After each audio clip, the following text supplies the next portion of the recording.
하나님은 이스라엘 백성들이 하나님을 닮은 거룩한 백성이 되기를 원하셨습니다.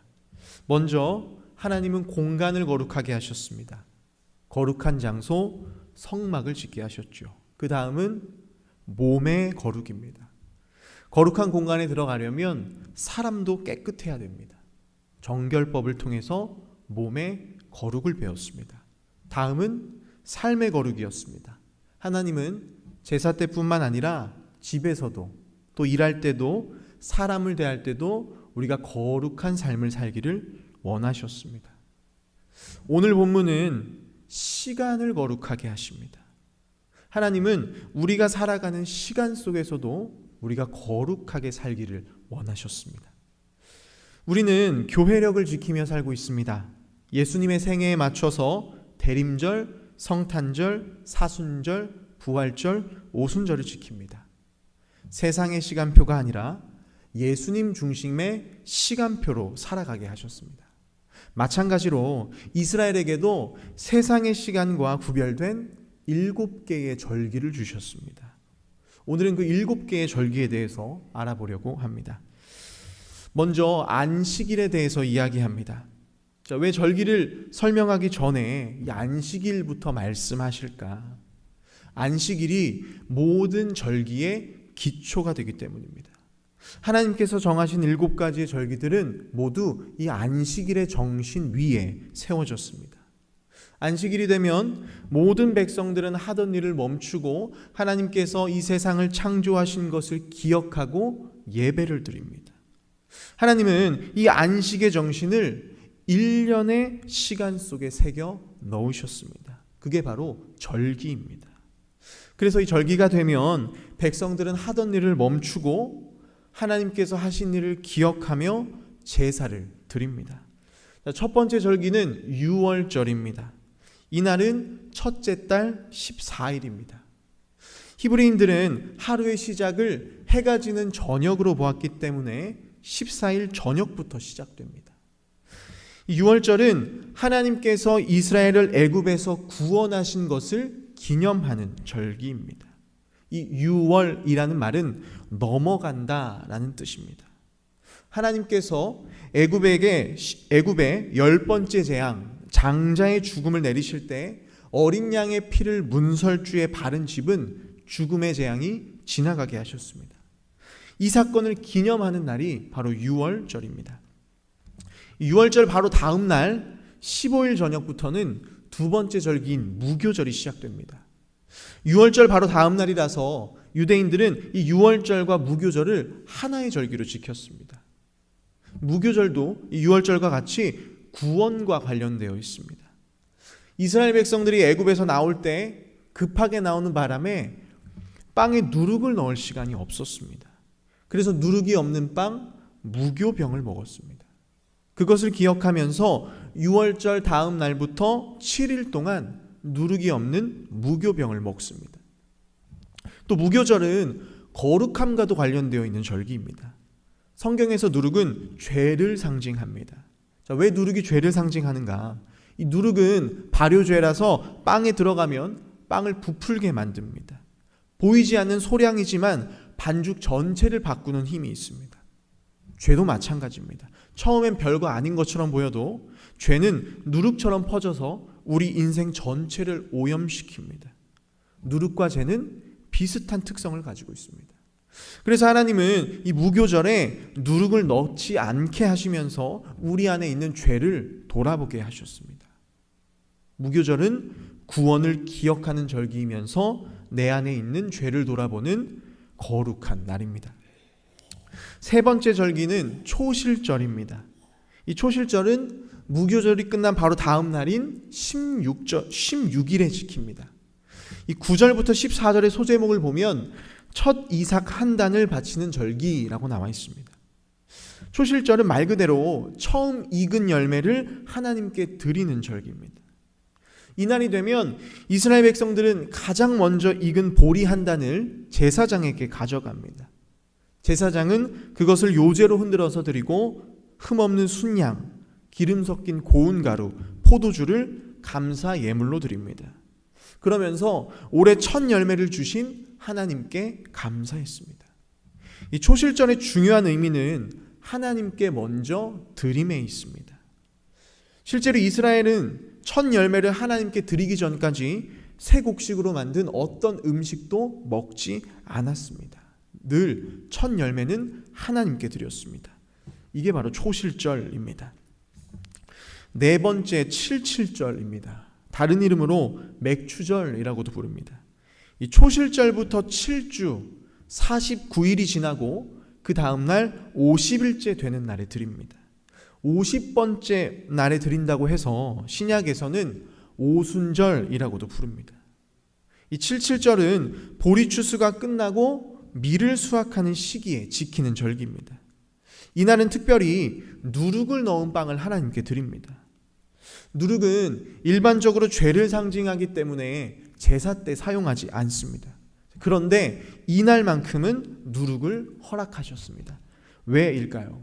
77절은 보리 추수를 끝내고 밀까지 추수하게 되는 풍성한 절기입니다.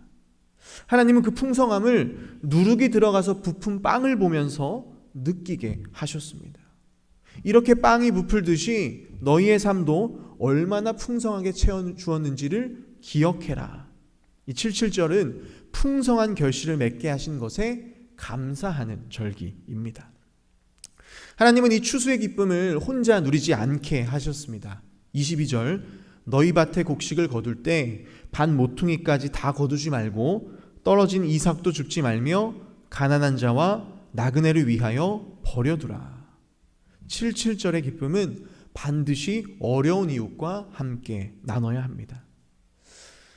여름 농사가 끝나면 5번째 나팔절을 지킵니다. 히브리력으로 7월 1일입니다. 나팔절은 한 해를 마무리하고 새로운 한 해를 시작하는 날입니다. 이 날이 되면 이스라엘 백성들은 나팔을 크게 불었습니다. 나팔 소리가 온 땅에 울리면 사람들은 하던 일을 멈추고 새해를 맞이합니다. 자, 왜 7월인데 벌써 새해를 맞이할까? 이스라엘은 히브리력을 사용했는데 달력을 세는 기준이 두 가지였습니다. 종교력과 민간력입니다. 우리도 1월 1일이 새해지만 교회력으로 보면 11월 말과 12월 초에 있는 대림절을 한 해의 시작으로 봅니다. 자, 이스라엘도 비슷합니다. 종교력으로 새해는 언제냐? 하나님께서 이스라엘을 구원하신 6월절을 첫 시작으로 봅니다. 그래서 6월절을 첫 달로 지켰습니다. 자, 반면에 민간력은 농사를 기준으로 셉니다. 이스라엘은 7월이 되면 모든 추수가 끝나고 다음 한 해의 농사를 준비합니다. 그래서 민간력으로는 7월 1일을 한 해의 시작으로 보았던 겁니다. 6번째 절기는 대속죄일입니다. 7월 1일 나팔절이 끝나고 열흘 뒤인 7월 10일에 진행됩니다. 대속죄일은 말 그대로 이스라엘 백성들이 지난 1년 동안 지었던 죄를 용서받는 날입니다. 이스라엘 백성들은 7월 1일 나팔절이 시작되는 날부터 이 10일 동안을 회개의 열흘 또는 두려운 날이라고 부릅니다. 나팔절의 나팔소리가 울려 퍼지면 백성들은 한 해가 시작됨을 깨닫는 동시에 한 해 동안 지었던 죄를 돌아봅니다. 그렇게 열흘이 지나면 대속죄일이 시작됩니다. 이날에는 아무 일도 하지 않고 금식합니다. 먹지도 않고 일하지도 않고 하나님 앞에 서는 거예요. 그러면 대제사장은 성소에 들어가서 먼저 자신의 죄를 위한 속죄제를 드리고 그 다음에 백성들을 위한 속죄제를 드립니다. 이렇게 해서 모든 죄를 용서받고 깨끗한 마음으로 새해를 시작했습니다. 대속죄일이 끝나고 곧바로 이어지는 절기가 마지막 절기 초막절입니다. 초막절은 대속죄일이 끝나고 5일 뒤인 7월 15일부터 8일 동안 진행됩니다. 이 절기는 이스라엘 백성들이 광야에 살던 시절을 기억하는 절기입니다. 이스라엘은 40년 동안 광야에서 장막을 짓고 살았습니다. 그때 하나님은 만나와 메추라기로 또 구름과 불기 등으로 이스라엘을 먹이시고 보호하셨습니다. 그 은혜를 잊지 않기 위한 절기가 초막절입니다. 그래서 이스라엘 사람들은 초막절이 되면 나뭇가지로 지은 초막을 짓고 일주일을 생활합니다. 초막절 첫날이 되면 모든 백성들은 함께 모여서 하나님을 예배합니다. 예배가 끝나면 제사장은 7일 동안 매일 화제를 드립니다. 그때 백성들은 각자 초막으로 돌아가서 일주일 동안을 지냅니다. 8일째가 되면 모든 백성들이 다시 한자리에 모여서 마지막 성회로 하나님께 예배를 드립니다. 그러면 한 해의 모든 절기가 마무리됩니다. 초막절은 이스라엘의 1년 절기 중에서 가장 기쁜 날입니다. 40절을 보면 너희는 7날 동안 여호와 앞에서 즐거워하라 라고 말씀하셨습니다. 다른 절기들은 대부분 기억하라, 회개하라 라고 말씀하시는데 유일하게 이 초막절만 즐거워하라 라고 말씀하셨습니다. 왜 초막절이 가장 즐거운 절기일까요? 초막절은 대속죄일 바로 뒤에 오는 절기입니다. 죄를 용서받았다라는 사실로 마음껏 기뻐할 수 있는 절기였습니다. 또 초막절은 가을 추수를 마친 후에 지키는 절기입니다. 이미 보리와 밀을 추수했고 그 뒤로는 과일들까지도 다 추수했습니다. 한 해 동안 베풀어 주신 은혜를 기억하면서 감사하고 기뻐하는 절기였습니다. 그래서 초막절은 한 해를 정리하는 마지막 절기이면서 용서의 기쁨과 추수의 기쁨이 어우러진 가장 즐거운 절기였습니다. 말씀을 정리합니다. 레위기는 거룩의 책입니다. 공간의 거룩, 몸의 거룩, 삶의 거룩을 배웠고 오늘 시간에는 거룩에 대한 시간의 거룩에 대한 이야기를 나눴습니다. 하나님은 이스라엘이 거룩한 시간 속에 살기 원하셔서 7가지의 절기를 주셨습니다. 절기는 단순한 행사가 아니라 하나님의 은혜와 구원을 기억하는 시간입니다. 하나님은 절기라는 장치를 통해서 이스라엘에게 기억하는 훈련을 하게 하셨습니다. 유월절을 통해서 구원을, 초실절과 칠칠절을 통해서 첫 열매를 주신 은혜를, 초막절은 광야에서 함께 동행하셨던 기억을 잊지 않게 하셨습니다. 성경을 보면 하나님께서 이스라엘에게 자주 하시는 말씀이 있습니다. 기억하라입니다. 예수님도 최후의 만찬에서 제자들과 빵과 포도주를 나누면서 나를 기념하라 라고 말씀하십니다. 헬라어로 아남네시스입니다. 이 아남네시스는 과거에 일어났던 사건이 지금 이 시간 다시 살아나는 것을 뜻합니다. 2000년 전 예수 그리스도께서 자신을 내어주셨던 그 사랑의 사건이 빵과 포도주를 나누는 지금 이 순간 우리 안에서 다시 펼쳐지는 것입니다. 그래서 신앙에 있어서 기억은 아주 중요합니다. 2000년 전 십자가와 부활의 기억, 또 우리가 처음 예수 그리스도를 만났던 그때 그 기억, 어려웠던 순간 기적적으로 하나님께서 채워주셨던 그 은혜의 기억, 또 고난의 순간 우리와 동행해 주셨던 기억, 그 기억은 단순한 과거 회상이 아닙니다. 아남네시스, 그 기억이 오늘 우리의 믿음을 지탱하는 힘이 됩니다. 그런데 인간은 너무 쉽게 잊어버립니다. 기억이 사라지면 감사가 사라집니다.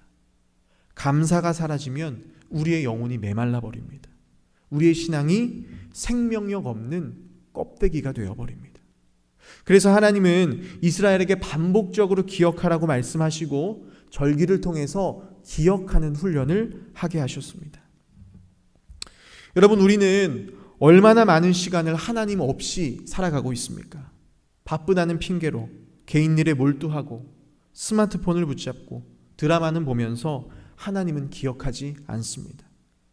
여러분, 하나님을 잊는 순간 시간이 우리를 지배하기 시작합니다. 시간에 쫓겨다니기 시작합니다. 그러면 거룩해야 할 우리의 시간에 죄가 들어오기 시작합니다.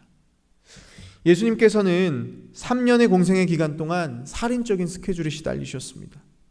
그러나 그 바쁜 일정 속에서도 세상의 시간에 휘둘리지 않았습니다. 자신의 시간을 하나님의 시간에 맞추는 훈련을 하셨습니다. 어떻게 하셨습니까? 새벽에 또 밤이 새도록 하나님 앞에 기도하셨습니다. 우리도 그런 시간을 확보해야 합니다.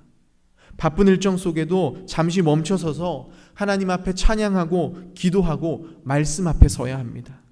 그것이 하나님을 기억하는 방법입니다. 하나님께서는 이스라엘의 시간을 거룩하게 구별하셨던 것처럼 우리의 시간도 거룩하게 구별하기 원하십니다. 바라고 소망하는 건 바쁜 하루 속에서도 하나님을 기억할 수 있는 시간을 구별하십시오. 시간을 구원해 내시길 바랍니다. 그 시간을 통해서 여러분의 믿음이 살아나고 또 하나님의 뜻을 이루는 복된 삶을 살아가는 모든 성도님들이 되시기를 주님의 이름으로 부탁드립니다.